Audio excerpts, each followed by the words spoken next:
Assalamualaikum warahmatullahi wabarakatuh. Dengan penuh hormat kepada dosen pengampu mata kuliah pengantar ekonomi dan keuangan Islam, yakni Ibu Dian Febriani M.E.SY. Baiklah, izin memperkenalkan diri. Nama Sani Inayah dengan NIM 211130089,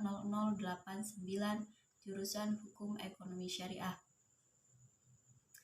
Baik, langsung saja. Di sini saya akan sedikit memaparkan materi dengan mengangkat tema, yaitu teori perilaku produksi Islam. Nah, produksi dan distribusi konsumsi merupakan salah satu rangkaian ekonomi yang tidak dapat dipisahkan. Ketiganya saling mempengaruhi, namun harus diakui bahwa produksi merupakan titik pangkal rangkaian ekonomi tersebut. Tidak akan ada distribusi atau tidak akan ada kegiatan distribusi tanpa adanya produksi. Begitupun halnya dengan konsumsi.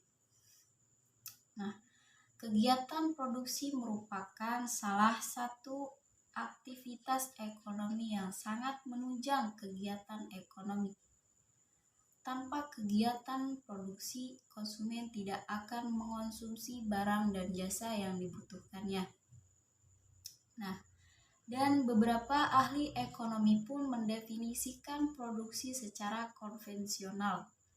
Nah, produksi adalah proses menghasilkan atau menambah nilai guna suatu barang dan jasa dengan menggunakan sumber daya yang ada.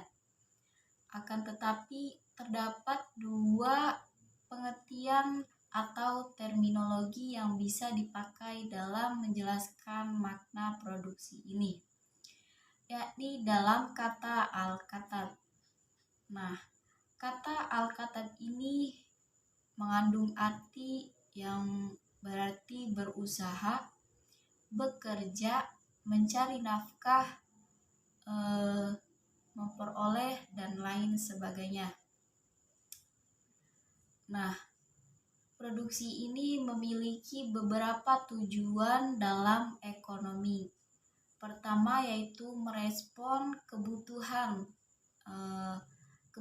produsen secara pribadi dan memenuhi kebutuhan keluarga, serta untuk pelayanan sosial dan berinfak ke jalan Allah, serta mempersiapkan kebutuhan terhadap ahli waris dan generasi keturunannya.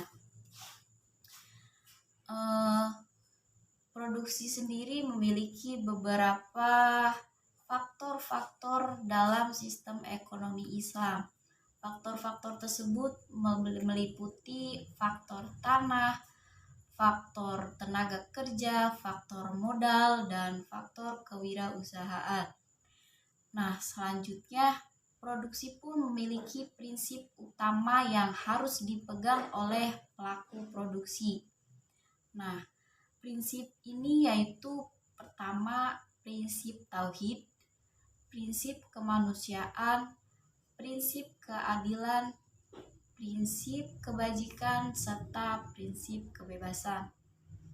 Mungkin saya hanya memaparkan poin-poinnya saja.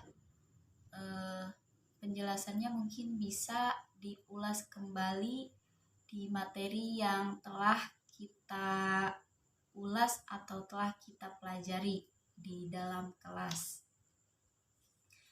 Nah, Islam juga menjelaskan semua aktivitas yang dilakukan manusia berlandaskan pada prinsip etika. Nah, dan Islam pun membebaskan Islam untuk kegiatan ekonomi dengan